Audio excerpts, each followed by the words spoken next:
1. 프롤로그. 오늘 영상은 현장 법사가 투르판을 떠나 남쪽의 천산산맥 지맥을 넘어 아구니 또는 엄기 즉 지금의 카라샤르로 가는 이야기입니다. 여러분, 이별에도 종류가 있습니다. 다시 만날 것을 알기에 손을 흔들 수 있는 이별이 있고, 다시는 돌아오지 못할 것을 예감하면서도 끝내 발걸음을 돌려야만 하는 이별이 있습니다. 웃으며 보내는 이별이 있고, 통곡하면서도 끝내 보내야 하는 이별이 있습니다. 그리고 가장 슬픈 이별은 두 사람 모두 그것이 마지막임을 알면서도 끝내 그 말을 입 밖에 내지 못하는 이별일 것입니다. 629년의 그 아침 투르판의 성문 앞에서 펼쳐진 이별은 바로 그런 이별이었습니다. 고창국의 국왕 국문태는 한 승려를 부둥켜 안고 통곡하였습니다. 소리를 죽이고 울려 했으나 뜻대로 되지 않았습니다. 스님들이 울었고 대신들이 울었으며 이른 새벽 성문 밖까지 달려나온 백성들도 함께 눈물을 흘렸습니다. 왕은 왕비와 신하들을 먼저 돌려보낸 뒤에도 말에 오른 채 수십 리 밖까지 따라왔습니다. 보내고 싶지 않았던 것입니다. 그러다 더는 따라갈 수 없는 곳에 이르러서야 말 위에서 천천히 고개를 숙였습니다. 왕의 눈물이 말갈기 위로 떨어졌습니다. 두 사람은 이미 의형제를 맺은 사이였습니다. 국문태는 이 승려에게 3이승 4명과 50가지가 넘는 여행 물품, 20년치 왕복 여비 그리고 서역 20나라의 왕들에게 보내는 친서까지 손수 마련해 주었습니다. 자신의 나라가 아닌 먼 이국의 왕들에게까지 이 한 승려의 여정을 부탁하는 편지를 쓴 것입니다. 얼마나 많은 밤을 그 편지들을 쓰며 보냈을까요? 법사와 저는 이미 형제 사이입니다.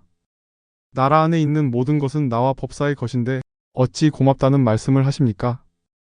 그 말에 승려는 한동안 고개를 들지 못하였다고 전합니다. 그러나 두 사람은 다시 만나지 못합니다. 현장이 인도를 향해 떠난 뒤 고창국의 국문태는 서돌궐과 손을 잡고 당나라에 맞서다 결국 멸망의 길로 접어들었습니다.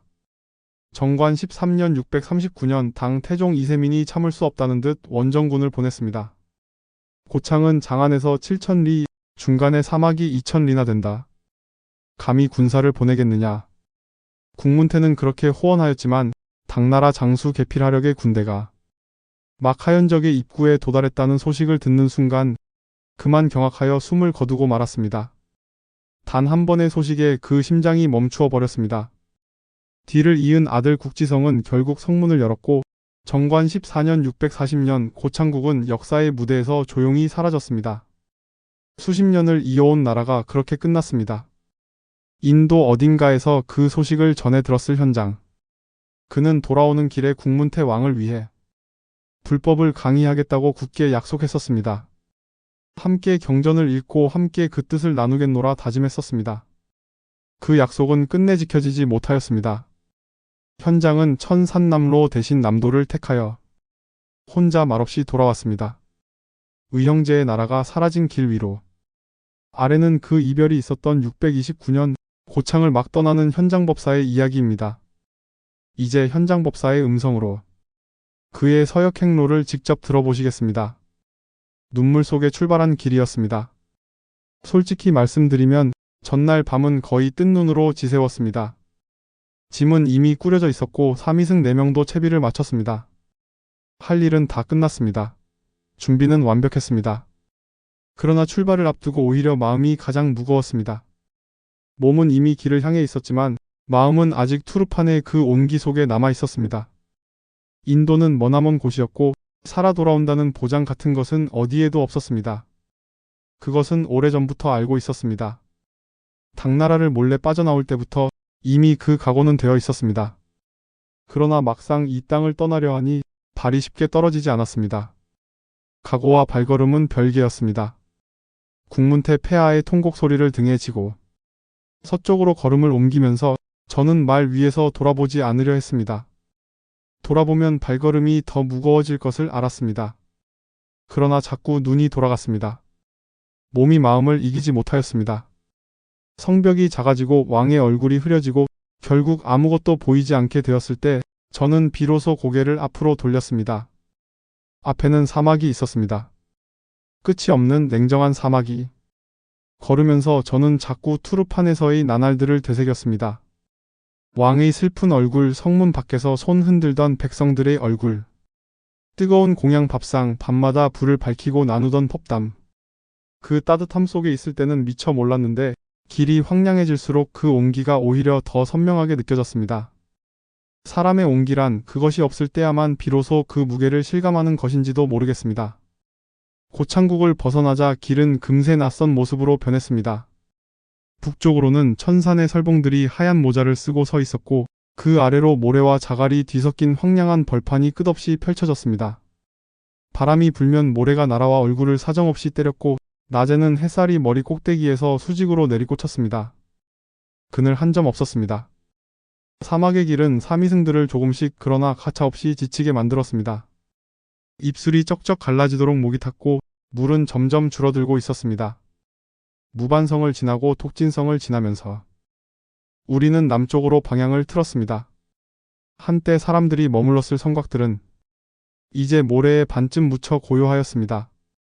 점차 사람의 흔적이 보이지 않았습니다. 우리만 있었습니다. 하늘과 모래와 그리고 우리만. 그 광막함이 때로는 장엄하였고 때로는 두려웠습니다. 멀리 남쪽으로 천산의 검은 능선이 점점 다가왔습니다. 절벽과 절벽 사이로 골짜기가 나 있었는데 사람들은 그것을 스바시 골짜기라 불렀습니다. 오아시스처럼 골짜기 입구에는 계곡물이 흘렀고 주변에는 야생 짐승들이 긴 혀를 내밀며 물을 마시고 있었습니다. 생명이 있었습니다. 그 작은 생명의 흔적이 얼마나 반가웠는지 모릅니다. 그러나 바위가 무너져 길이 사라지는 험한 계곡이었고 앞으로 나아갈수록 길은 더욱 좁아졌습니다. 뇌석관에서 저는 하루를 묵어가기로 하였습니다. 사미승들의 얼굴이 지쳐 있었습니다. 더 이상 몰아붙이는 것은 옳지 않았습니다. 그리고 그곳에서 저는 샘을 만났습니다. 길 위의 언덕 중턱에서 물이 흘러내리고 있었습니다. 황량한 돌산 한가운데에서 아무런 예고도 없이 그냥 물이 흘러내리고 있었습니다. 사람들은 그 샘을 아부사천이라 불렀습니다. 아버지 스승의 샘. 언덕의 높이가 수 길이나 되는데 물은 그 중간 어디선가 저절로 솟아 흘러내렸습니다. 이유도 알 수 없이 멈추지도 않고 왜 하필 그곳에서 솟아나는지 아무도 설명할 수 없었습니다. 샘 옆에는 낡은 탑이 하나 서 있었습니다. 벽돌과 기왓장을 쌓아 만든 소박하고 투박한 돌탑이었습니다. 호화롭지도 웅장하지도 않았습니다. 장인의 손길은 느껴지지 않았습니다. 그저 누군가가 허둥지둥 손에 잡히는 것들을 쌓아 올린 것처럼 서툴고 투박하였습니다. 그러나 바로 그 서투름이 그 투박함이 오히려 더 진심처럼 느껴졌습니다. 공들인 아름다움보다 울면서 쌓아 올린 서투름이 때로는 더 깊은 마음을 담는 법입니다. 함께 쉬고 있던 사람들이 그 탑에 얽힌 이야기를 들려주었습니다. 저는 그 자리를 뜰 수가 없었습니다. 아주 오랜 옛날의 일입니다. 수백 명의 상인 무리가 이 길을 지나다 물이 완전히 바닥났다고 합니다. 처음에는 조금씩 아껴 마셨을 것입니다. 그 다음에는 서로 눈치를 보며 마셨을 것입니다. 그러다 마침내 마지막 한 방울마저 사라졌을 때 타는 갈증과 극도의 피로 속에서 사람들은 속수무책으로 주저앉아 가고 있었습니다. 사막에서 물이 없다는 것은 단순한 불편이 아닙니다. 그것은 죽음을 향해 한 걸음씩 나아가는 일입니다. 그런데 그 무리 가운데 스님이 한 분 계셨습니다. 노자 한 푼 없이 상인들에게 얹혀먹고 지내시던 처지였습니다.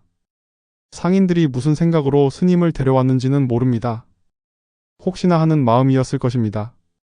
도움이 될 것이라는 막연한 기대였을 것입니다. 그런데 막상 이렇게 목숨이 위태로운 판에 그 스님은 아무 근심도 없다는 듯 고요히 앉아 계셨습니다. 눈을 감고 숨을 고르며 흔들리지 않는 얼굴로. 상인들은 마침내 불만을 터뜨렸습니다. 우리가 이 스님을 만리 길 내내 먹이고 입혔는데 이렇게 목숨이 오락가락하는 판에 저 스님은 대체 뭘 하고 계신 거요? 뭐라도 하시오. 당장. 오랫동안 쌓인 감정이 한꺼번에 터진 것이었습니다. 두려움이 분노로 바뀐 것이었습니다. 스님은 아무 말 없이 그들을 바라보셨습니다. 원망도 해명도 없이. 잠시의 묵직한 침묵이 흘렀습니다. 그리고 조용히 입을 여셨습니다. 물을 얻고 싶으시다면 먼저 부처님께 귀의하십시오. 사람들은 선택의 여지가 없었습니다. 목숨이 경각에 달린 판이었으니까요. 비웃을 여유도 따질 여력도 없었습니다. 그들은 스님 앞에 무릎을 꿇었고 스님이 이끄시는 대로 삼기와 오계를 받았습니다. 삼기인은 부처님께 가르침께 수행자 공동체께 귀의한다는 서원입니다. 그러나 그 자리에서 그들이 귀의한 것은 믿음 때문이 아니었습니다.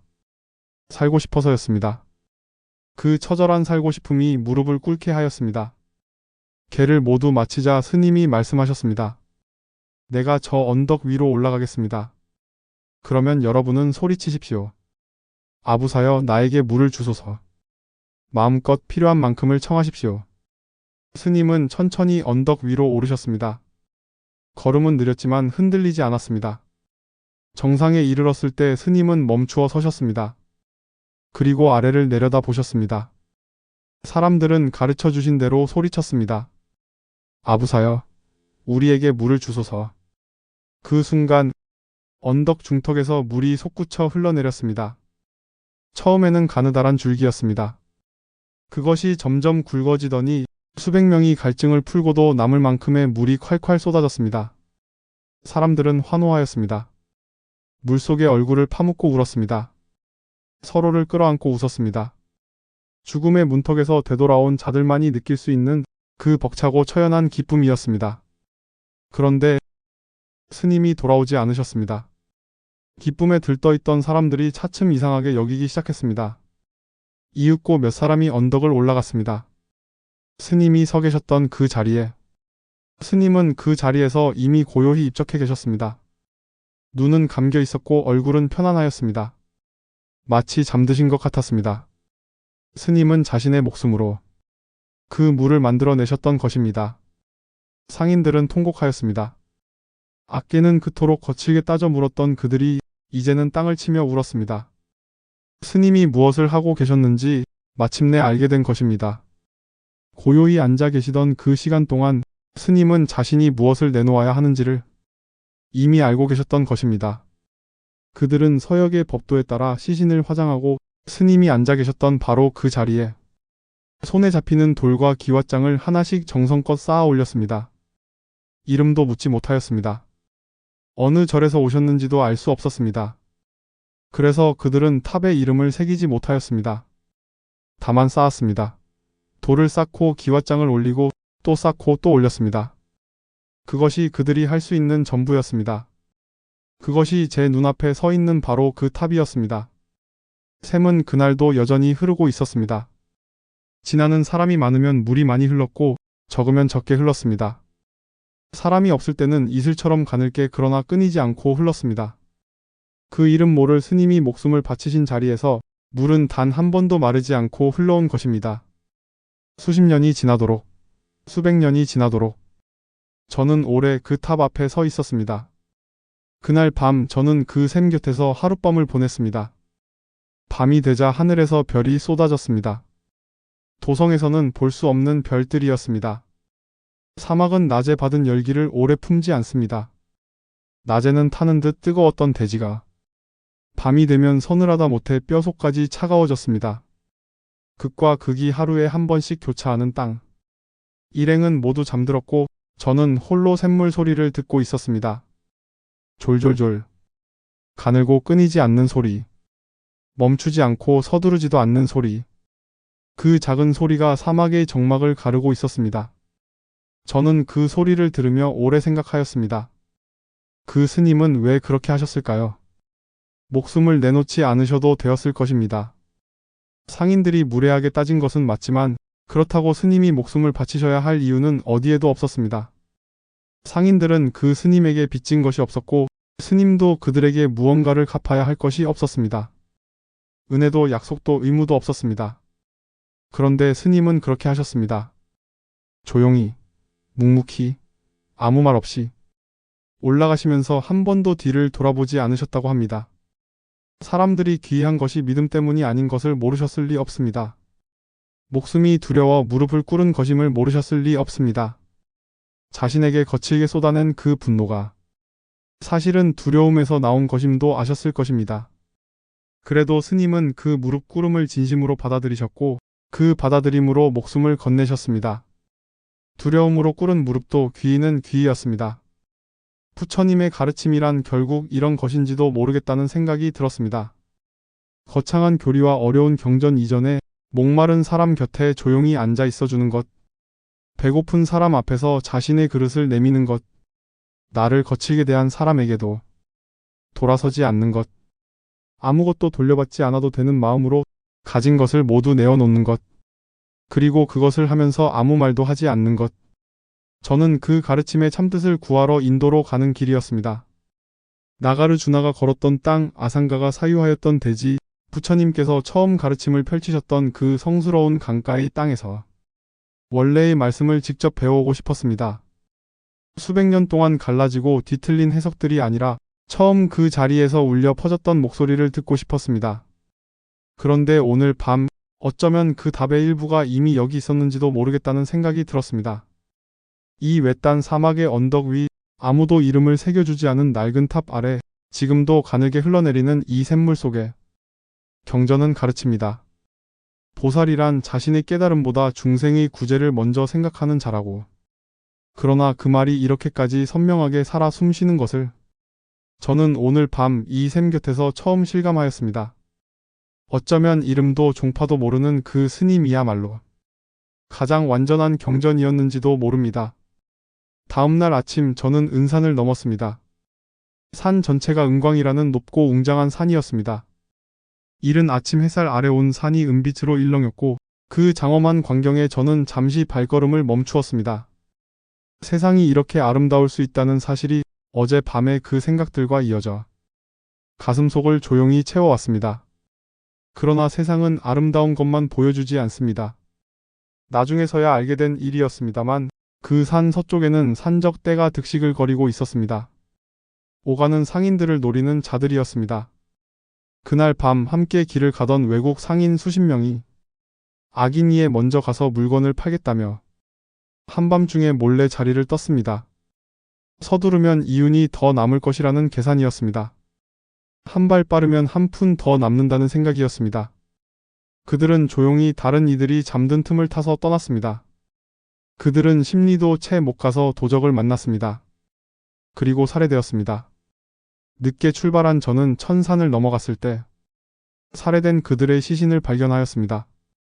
재물은 흔적도 없이 사라졌고 살아남은 사람도 하나 없었습니다. 바람만 불었습니다. 어젯밤 함께 밥을 나눠 먹고 담소를 나눴던 사람들이었습니다. 웃으며 이야기하던 그 얼굴들이었습니다. 이윤에 대한 욕심이 발걸음을 재촉하게 하였고 그 재촉된 발걸음이 죽음으로 이어진 것입니다. 저도 일찍 출발하였더라면 저도 그들과 함께 죽었을 것입니다. 생각하면 등줄기가 서늘해졌습니다. 이 길은 진정 죽음의 길이었습니다. 얼마를 더 가니 멀리 왕도가 보였습니다.